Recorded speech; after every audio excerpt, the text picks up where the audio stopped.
पहना कैसा जाता है। और सबसे पहली बात हमें रुद्राक्ष पहचानना कैसा है। अपने यहाँ नींबू तो सबको पता है। हाँ, नींबू के ऊपर धार आती है, वो भी पता है ना। जैसा कि नींबू के ऊपर एक धार होती है तो हम उसको एक धारी नींबू बोलते हैं, और शायद दो धारी तो मुश्किल से मिलता है। लेकिन जैसी नींबू के ऊपर धार होती है वैसा आपके पास रुद्राक्ष होगा, उसको देख लो, उसके ऊपर धार दिखाई देगी। अगर उसको धार नहीं दिखाई देती होगी आपको, तो उसका जो डोरा पोड़ने वाली जगह है उसके बाजू में धार दिखाई देगी। वो जितनी धार होगी उतने धार का वो उतना मुखी रुद्राक्ष बोला जाएगा। एक मुखी से लेके 14 मुखी तक रुद्राक्ष आते हैं। अगर आपके नसीब में कितना मुखी आया है वो तो आपको ही पता है। आपके नसीब में कितना मुखी रुद्राक्ष आया है वो आपको ही पता है। और रुद्राक्ष पहनने की विधि क्या है ज्यादातर, अगर हम रुद्राक्ष पहनना गले में चाहते हैं तो गले में रुद्राक्ष पहनने के लिए हमको अघोर मंत्र का जाप करना चाहिए। अगर अघोर मंत्र आपको नहीं आता है तो आप ओम नमः शिवाय का जाप करके 108 बार करो या 11 बार करो। उतना जाप करके हम रुद्राक्षों को हमारे गले में बांध सकते हैं। और हो सके तो अगर बहनों के लिए पीला धागा मिले तो अति उत्तम। पीला धागा में अगर बहने रुद्राक्ष पहने तो अति उत्तम, और भाइयों के लिए काले धागे में रुद्राक्ष पहने तो अति उत्तम। बाकी जो अपने को धागा मिला उसमें पहन तो सकते हैं, लेकिन ये ध्यान रखना है कि बहनों के लिए पीला धागा और भाइयों के लिए काला धागा। रुद्राक्ष पहनने के बाद में हमको ये रुद्राक्ष है, दिन में तो पहन सकते हैं, रात में हम नहीं पहन सकते हैं। रात में नहीं पहन सकते, बच्चे हो तो बच्चे पहन सकते हैं।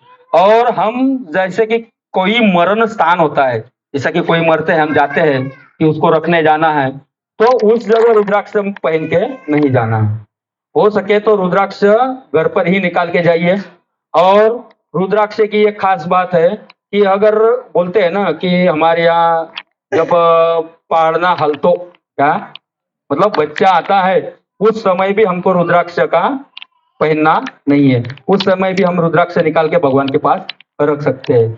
कोई मरने के बाद, किसी का जन्म होने के बाद, और जैसा कि हम कहीं बाहर जा रहे हैं, जैसा कि स्वेच्छ में भी जाते हैं, उस समय भी जैसा कि यज्ञोपवीत पहना जाता है, जनेऊ। अपने यहाँ तो जनेऊ बहुत कम लोग ही पहना जाता है, क्योंकि हम बोलते हैं कि ब्राह्मण ही जनेऊ पहनता है, लेकिन जनेऊ सब पहन सकते हैं। जनेऊ सब पहन सकते हैं। जैसा जनेऊ का पालन करना पड़ता है वैसा ही रुद्राक्ष का पालन पड़ता है। रुद्राक्ष पहनने वाला व्यक्ति हो सके तो कांदा लहसुन का वर्ज करने का प्रयास करिए। हमसे तो नहीं होगा, लेकिन प्रयास करिए, या अगर नहीं होता है तो निकाल के रख दीजिए बाद में खाने का। और मांसाहार तो बिल्कुल मुक्त रहना है, मांसाहार से बिल्कुल मुक्त रहना है रुद्राक्ष पहनना है तो। नहीं तो हमने तो चू चू शंभो और उधर मंदिर में लाइन में खड़े रहते काली थैली के, ऐसा नहीं हुए क्या। चू चू शंभो तो बोलना है, लेकिन काली थैली के लाइन में खड़ी नहीं रहना है, खड़ा भी नहीं रहना है। ज्यादातर भाई क्या बोलते हैं, बहन जी को बोलते हैं जाना तो मेरे को कोई देख लेगा, होते हैं ना, कोई कोई ऐसा भी करते हैं। लेकिन ये एक प्रयत्न जरूर करना है कि अगर हमको भगवान के पास जाना है या भगवान की भक्ति करनी है तो हमको देखो, हम फल खा लेते हैं क्या। फल काटने के लिए अगर हमारे बच्चों को बोलो कि जा रहा भाऊ एक टमाटर कापून आण, तो कापून घेतो। भाजी काट लेता है ना सब बच्चा, उसको सफरजन काटने का बोलो तो काट लेगा, केला काटने का बोलो तो काट लेगा। बकरी का या मुर्गे का बच्चा उसको काटने का बोलो काटेगा, नहीं काटेगा ना। तो ये हमको भी सोचना है। देखो, जीव वो भी है, जीव हमारा भी है क्या। जीव वो भी है, जीव हमारा भी है। अगर हम वो खा सकते हैं क्या, अगर हम मांस खाना के इच्छुक है तो हम हमारे बच्चों को भी खा सकते हैं। हमने वो खा लिया मतलब हमारे बच्चों को खाने का हमें कोई दुख नहीं होगा। और हमारी बुद्धि उसी तरह से चलने वाली है, किसी तरह से जैसा कि राक्षस की बुद्धि होती है। हम राक्षस योनि में जो बोलते हैं ना कि शाकाहारी और मांसाहारी दोनों प्रजाति है धरती के ऊपर, शाकाहारी मांसाहारी। शाकाहारी प्राणियों के दांत जो होते हैं ना वो लंबे होते हैं, कभी भी ध्यान रखना, कुत्ते के, शेर के, जो मांसाहारी के, हाँ, मांसाहारी के दांत लंबे होते हैं। शाकाहारी आ गया, फोन आ गया था उसके। मांसा उल्टा हो गया, चलो याद रहेगा, उल्टा होने में याद रहेगा।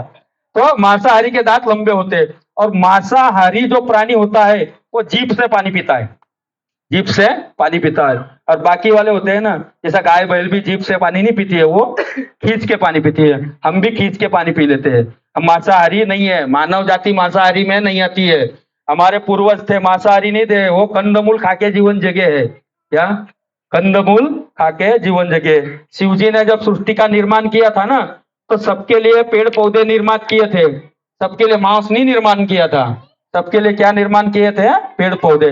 तो इसके लिए अगर इसके बात सुनकर अगर आपकी इच्छा हो तो रुद्राक्ष पहन सकते हो, अगर नहीं इच्छा हो तो जो आपके शाकाहारी है उनको पहना देना। उसका आपको नुकसान आपको है, नुकसान आपको। बहुत सारे लोग क्या बोलते हैं, अरे कुछ नहीं होता है। कुछ क्यों नहीं होता है? क्योंकि हमको कुछ पता नहीं है, हमको कुछ पता नहीं है, इसके लिए हम कुछ नहीं होता है ये सोचते। कोई भी कार्य करो, अगर हम कार्य करना चाहते हैं, अभी बहुत सारी बहनें, अभी किसी को बुरा मत लगने देना, बहुत सारी बहनें मंदिर के अंदर शिव जी को जल चढ़ाने जाती है। लेकिन आप में से कितनी बहन है कि शिव मंदिर के अंदर भोजन की थाली लेके नैवेद्य दिखाई है? दिखाई है कोई?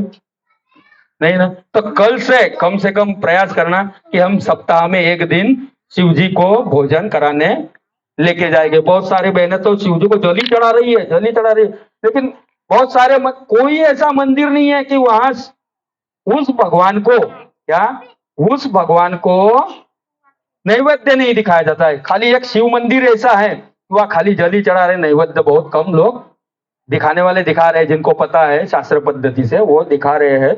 लेकिन जितना कथा में सुने हैं कि शिव जी को एक लोटा जल चढ़ाओ सारी समस्या का हल, लेकिन एक थाली खिलाओ तो पूरी जीवन की समस्या का हल हो जाएगा आपका। क्या? एक थाली कम से कम नहीं, रोज ले जाओ तो कोई दिक्कत नहीं है, लेकिन महीने में 8 दिन में एक बार आप ले जाओ।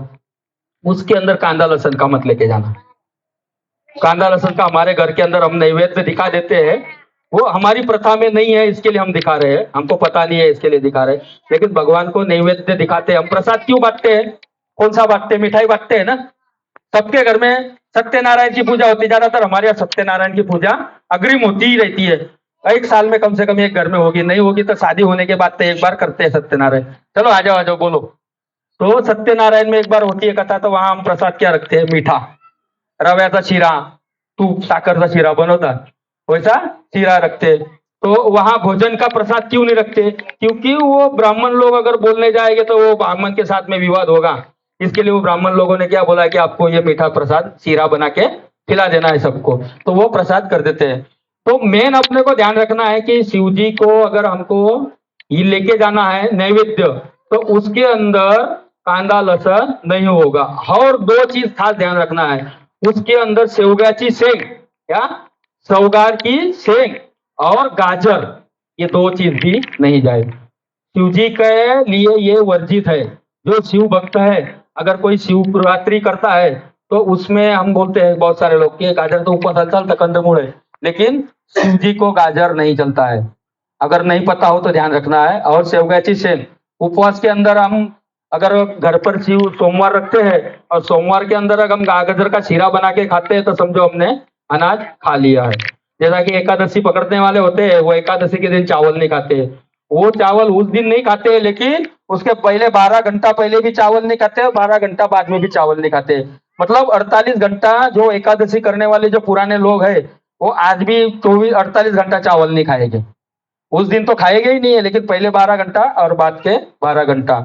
तो आपके सबके ध्यान में आ गया कि हमें शिव जी का रुद्राक्ष कैसा पहनना है। शिव जी का रुद्राक्ष, ये रुद्र और अक्ष, रुद्र क्या, शिव, और अक्ष क्या, असु। शिव जी के आंसू जो थे उनको रुद्राक्ष बोलेगा। शिव जी के आंसू, एक दिन एक समय ऐसा था कि शिव जी 3000 साल तपस्या में बैठे थे। कितना? 3000 साल। वो उनके लिए एक हंसती खेलती बात थी 3000 साल बैठना। वो बोलते हैं ना, हजारों साल का उनका एक दिन होता था। तो 3000 साल तपस्या में बैठे थे। तो 3000 साल तपस्या में जब उठते हैं ना शिव जी, तो उसके बाद में उनकी आंख खुलती है, तो आंख में से अश्रु या जल गिरता है। वो जल गिरने के बाद में जहां जहां उसके छींटे उड़ते हैं, जैसे कि हिमालय से या आकाश में से शिव जी का आंख में से जब बिंदु गिरता है धरती के ऊपर, जहां जहां बिंदु गिरा, जहां जहां उनका अश्रु गिरा, जहां जहां वो जल गिरा, उस जगह रुद्राक्ष के पौधे निर्माण हो गए। तो रुद्राक्ष के पौधे इसके लिए शिव जी ने निर्माण किए कि जो मेरे भक्त है, मैंने 3000 साल में जो तपस्या की, उनका उनको फल मिलना चाहिए। तो धरती पर आज भी उनका रुद्राक्ष जो मतलब उनके रुद्र मतलब शिव, शिव का अक्ष, अक्ष मतलब आंसू, वो आंसू से गिरा हुआ जो पौधा है वो रुद्राक्ष का पेड़ बना। और उसके अंदर जैसा अपना आंवला होता है, आंवले के इतना फल बनता है, वो फल सूखने के बाद में उसको फोड़ने का होता है, उसमें से रुद्राक्ष निकलता है। तो वो रुद्र अक्ष है, रुद्र का शिव जी का आंसू है। तो शिव जी का अगर हम भगवान मिले हैं, तो भगवान का हमको प्रसाद मिला है रुद्राक्ष, तो हमें किस तरीके से उसको संभालना है और किस तरीके से पालन करना है, वो अपने आप पर निर्भर करता है। मैं तो आया, मैं बोल गया।